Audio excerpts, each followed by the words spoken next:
Hi, I'm Pat Warren, and this is the first edition of Playoffs with Pat. We're going to do a weekly series, and this is the first time we're going to talk about the new NASCAR playoff system. Not entirely new, but different with the new stage racing. Of course, playoff points are a new thing this year, and we're very, very excited about how those playoff points are going to work, especially as we go into our race at Kansas Speedway, which is a cutoff race for the first time ever, and is going to reduce the field from 12 drivers down to 8. As you know, this weekend we've got the great race at Richmond. Hopefully it's not going to be impacted by any hurricanes. It doesn't look like that right now. And so my good friend Dennis Bickmeyer is doing a great job out there, and he's going to have a fantastic race weekend. So as we set the field coming out of the Richmond race, and we look at the playoff picture, there are really 3 drivers that are on the bubble. There's only a 3-point spread between Chase Elliott, Matt Kenseth, and Jamie McMurray, and then you've got 91 points down to Clint Boyer, 129 points down to Joey Logano, and then 303 points down to Dale Jr. And those are sort of the 3 that people are, I think, talking about as possibilities to maybe win this race. Obviously, any driver can win it. But Clint and Joey both have 2 wins at Richmond. They both got average finishes of about 12 or 13. Jamie McMurray, I think, is the guy who may be in trouble because in 29 starts, he's never won at Richmond, and his average finish is somewhere down around 19th. And so, you know, historically, he's done a little bit better the last few years. He's finished about 9th, but historically, he's not run real well. Only led 29 laps in his entire career at Richmond. So, you know, I think as you look at the race, Joey and Clint are going to be the 2 guys to watch. They have to win to get in. It's the only way they get into the playoffs. And again, any of the 3 drivers that are on the bubble, Chase Elliott, Matt Kenseth, or Jamie McMurray, if any of them have trouble and somebody wins, somebody who's not in the field now wins the race, they're out. And so there's going to be a lot of pressure on those teams, a lot of pressure on the crews, and it's going to be a really exciting race to watch. So, of course, everybody, when they set the field for the NCAA basketball tournament, wants to pick their Final Four. Same thing in NASCAR. Who's going to be the 4 that race at Homestead? Assuming Homestead survives the current hurricane, and we've got a great team down there, and I'm sure they're doing a great job protecting that facility.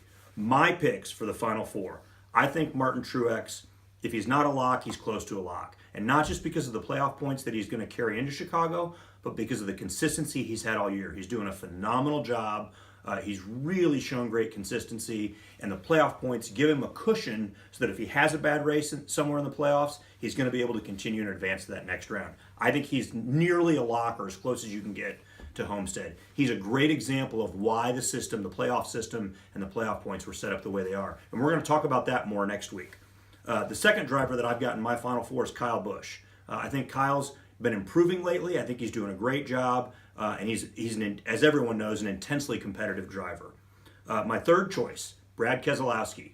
Brad's somebody who understands the playoff system, understands the value of the playoff points, and obviously is a former champion. Like Kyle, I think both of those guys are going to be in my Final Four. So my 4th pick for my Final Four at Homestead is a bit of a dark horse, a guy who's been running well, ran very well last week at Darlington, but a little bit of a dark horse, Kurt Busch.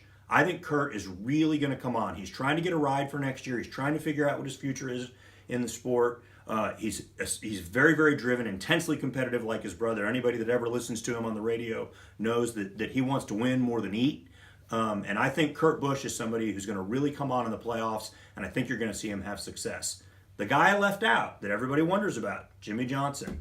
Jimmy and Chad have been struggling a little bit lately, and so I think, you know, if I were going to look at somebody who normally you'd say in the Final Four, in the final race, it'd be Jimmy. But I don't know, for whatever reason this year, my Final Four, Martin Truex Jr., Kurt Busch, Kyle Busch, and finally, Brad Keselowski. That's this week's editions of Playoffs with Pat, looking at the NASCAR playoffs as we get ready to set the field at Richmond.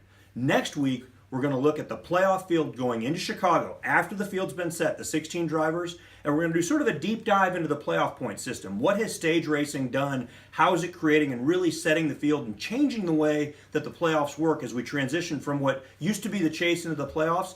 What's the real difference? How do the playoff points and the stage wins make a difference? The regular season champion already settled, Martin Truex, but we still don't know who's going to finish second, third, and on down the line. They all get playoff bonus points, plus you've got the stage points at Richmond. So things still remain to be seen there, but right now everybody's focused on Richmond. Who's going to get into the playoffs, and we'll see what happens after the weekend.